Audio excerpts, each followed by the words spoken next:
daughter, Bailey. Let's start with you, Dr. Chanel. Okay, first of all, I'd like to say good afternoon, and I'm very happy to be here today. Well, I'm a native of Nashville. I was born and nurtured right here in the Music City. I attended Cameron High School, where I graduated, and from there I attended Spelman College in Atlanta, Georgia, with a major in psychology and dramatic arts. After which I attended Fisk-Meharry Joint Clinical Psychology Program. Did not complete the program, but earned 36 hours toward my clinical psychology degree. I went on to attend Illinois State University, where I earned my master's degree in education with a specialty in special education. After teaching for a number of years, I decided to go back and get another degree, which is in a doctorate degree in education administration and leadership. And so in a real sense, you've had an opportunity to live around the Nashville community for a long time and do a lot of things educationally within Nashville. Is that what we're saying? Yes, indeed. Nashville is my home, and Nashville will always be my home. I have 6 siblings here in Nashville. My mother and father also as well were born and raised in Tennessee and in Davidson County. So very much so. And in the last 5 years since I have returned to Nashville, I have been actively involved in the NAACP. Prior to that, I was the executive director of the Urban League in Illinois. But in the last 5 years, as I said, I have been an active member in the NAACP. I've been chair of the Education Committee. I have also been assistant branch secretary.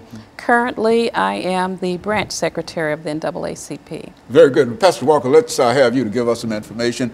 I think that our audience certainly is familiar with you, but they may not know this young lady that you have with you, and explain not only your background in education, but say something about Bailey. Okay, Dr. Haynes, well, again, thanks for allowing me to be on your show this morning. My name is Pastor KWalker, born and raised right here in Nashville, Tennessee. I attended the public schools here in Nashville.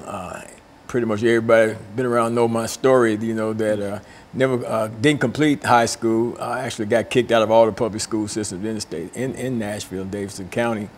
But went in the Navy at a young age 17. I went into the military, went into the Navy, and when I got out of the Navy, after serving a short period of time there, then served out the full term of my enlistment there. I was kind of one of those characters back during those times, and got out of the Navy, went through OIC, Opportunities Industrialization Center, and got a GED through there. From there, I went to Tennessee State for a while. All the time I was addicted to drugs, all during that period of time in the Navy, and all through my time at Tennessee State University. I wanted to be a fashion designer, and that didn't pan out either because of my drug addiction. But I come here today, and I got my little granddaughter. This is my granddaughter, Bailey. Bailey's story is unique in and of itself. On March the 24th, 2015, her mother was murdered. My daughter was murdered here in a domestic situation, and we've been taking care of her. My wife and I have been taking care of her, raising her and her brother. She's 3 years old, her brother's 4. And this is my little princess right here. And she's going to grow up to be a powerful young lady. And that's what we're here today to talk about, you know, empowering the Nashville branch of the NAACP so that we can ensure that there's a voice out there for the future of our children. You know, she's important to me, and her and all of my other grandchildren, she's very important. So we got to do that, empower the NAACP so that we can have a voice for the people out here, especially for our youth. Very good. And of course, what we'll do, Pastor, is to take our first commercial break, and then we'll get back and talk about, with you and Dr. Chenault, talk about some of the aspects of the NAACP. And we'll be back with our audience following this very, very short commercial break.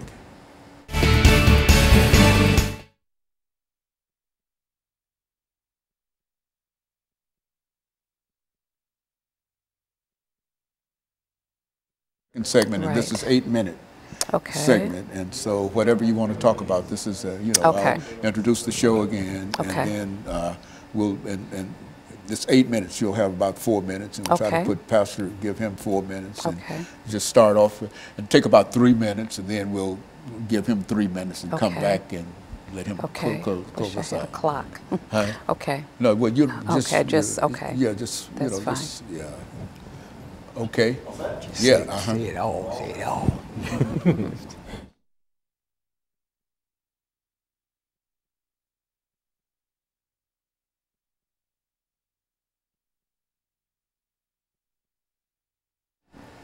Thank you and welcome back to the second segment of the show for today. We're talking to Dr. Tallulah Chennault and Pastor KWalker and his granddaughter, Bailey. And we're talking about empowering the NAACP. And Dr. Chennault, let's see if we can pick up during this second segment to give you an opportunity to say something about the National Association for the Advancement of Colored People that you would like for our audience to know this morning. Well, after giving such a long or a trail of information regarding my education, I would like to state and really explain why I'm here. Not only to talk about the empowerment of the community, but also to talk with the community about some things that I would like to see happen at the NAACP. I'm currently running for president of the Nashville branch NAACP. Why? Because I would like to see a new image, a new focus in our branch. In terms of empowerment, one of my important platforms is voter registration. I think today, with everything that's happening in the election process, that African Americans, in order to be empowered, need to vote. We have always needed to vote, but it is incumbent upon us today to get the vote out. As president of the Nashville branch NAACP, I plan to have a voter registration program every year and all during the year, because I think that's really important. As well, I have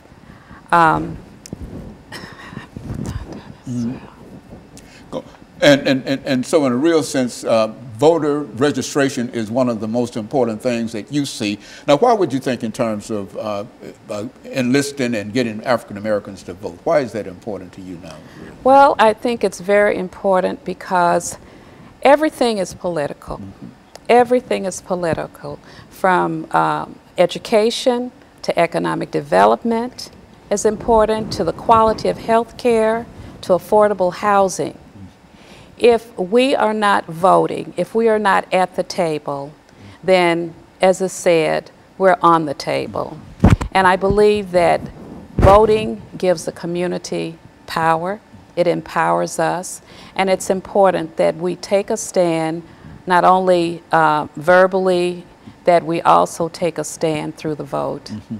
Pastor, looking at some of the things that you believe, and I know you've been involved with the NAACP for a long time, and some of the things that you believe that we ought to do at this particular point in our history, dealing with the National Association for the Advancement of Colored People, or any other organization that might be helpful to what we're trying to achieve. Well, Dr. Haney, I think that when it comes to the NAACP Nashville branch number 5606 here, the most important thing I think that we need to do for the NAACP is to give the NAACP the power that the NAACP is supposed to have in terms of giving the NAACP a voice. You know, just like our vote is our voice, you know, the NAACP for some reason has lost its voice here in Nashville, Tennessee. I don't know if it's lost it or if it has been intentionally silenced, you know, by maybe the powers that be. Because as we know that the NAACP as a whole nationally is the oldest civil rights organization in existence in the United States of America, and it's one of the most powerful, or the most powerful one in here.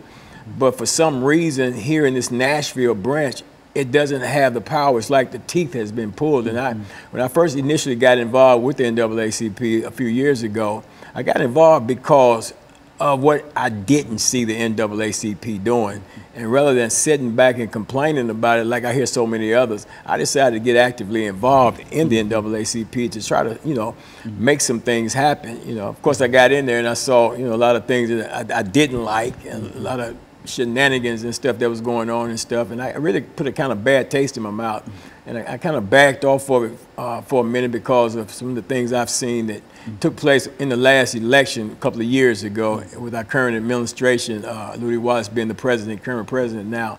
And I kind of backed off, you know, but I still believe that the NAAC can be empowered if you got the right people in there that's not afraid to step up and stand out and challenge these different issues. It's so much happening in our community and our society, you know. People are being pushed out of their neighborhood and their community, pushed way out to the outskirts of town, somewhere like the old folks used to say, somewhere out in Plum Nelly somewhere, you know, and there's nobody saying anything, you know, and it's like the community, our community, the black community is like, man, we don't have a voice. Who's gonna speak for us? Who's gonna represent us? So my thing is, let's empower the NAACP, and I think that Dr.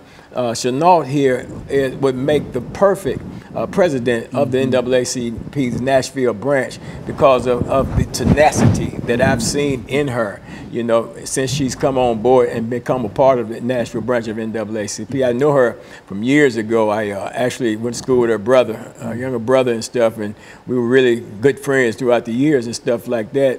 And I didn't know at the time that she was as tenacious as she is, but from being in some of the meetings at the executive committee meetings and stuff, and seeing her, you know, push the issues and the things like that, you know, I said, well, you know, when I found out she was running for president, I said, yeah, I'm on board. You know, I really wanted to see that happen. And of course, I'm seeking a position as third vice president of the NAACP because, you know, like I say, somebody got to say something, somebody's got to do something, and apparently what we have there, we got some good people there, but it's everything rises and falls on leadership. And if leadership is weak, if leadership is ineffective, if leadership is disregarding the fact that it is leadership, then leadership needs to be changed. And I think it's time for a change in the leadership of the NAACP so that the NAACP can be empowered and be the NAACP that it's supposed to be and stop playing these games. Very good. And Dr. Chenault, we've got about a minute and a half before the end of this segment.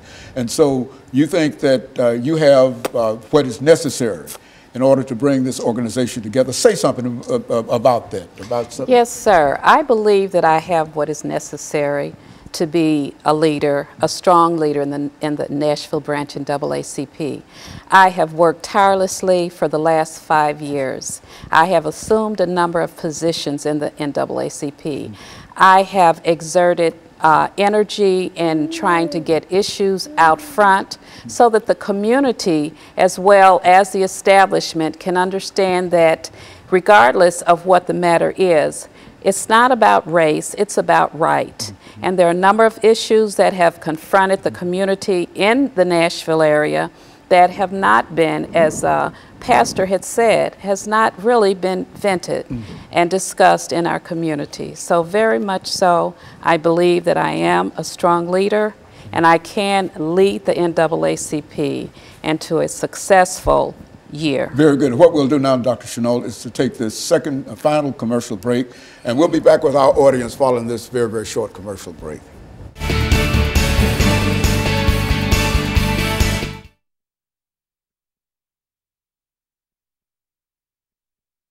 When it comes out, nobody will ever be able to tell that you're rattled. You don't look rattled to me. I can't help it. No, this might be your first experience. It is. And you have to admit that this is an unusual kind of experience and whatnot, but we're making it through, and so we've got 10 minutes. So what are we going to do? So what do you want to talk about during the last 10 minutes? See, when we come back, we'll have 10 minutes. Right.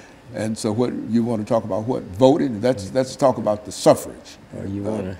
And what you're planning on doing in reference to the suffrage and etc. Whatever you wish to talk about. And you started off, and Pastor will help, you know, give you some information in reference to what he has to say.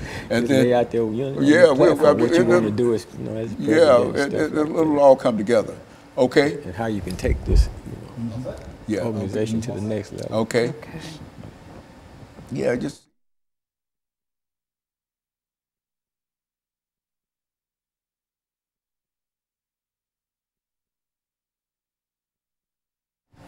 Thank you and welcome back to the final segment of the show for today.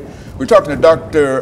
Tallulah Chenault, from the National Association for the Advancement of Colored People, and Pastor KWalker, who's also a member of the National Association, and his granddaughter who's with us, and this, I think, is her first television experience, and she'll learn.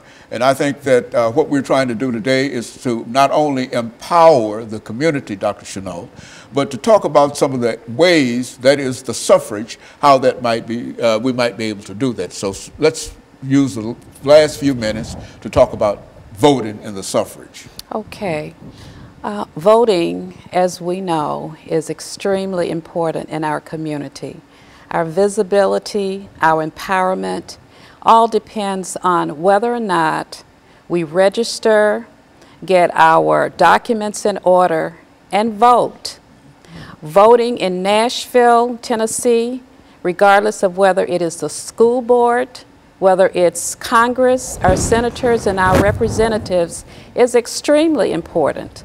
A number of policies have been passed in our council meetings, in our Senate, that are not beneficial per se to the African American or black community or the community of those who are impoverished. And the only way in which African Americans and other minority groups are going to truly receive social justice is that we vote, that we make an appearance at our council meetings, that we vote, especially in this presidential election. Now, as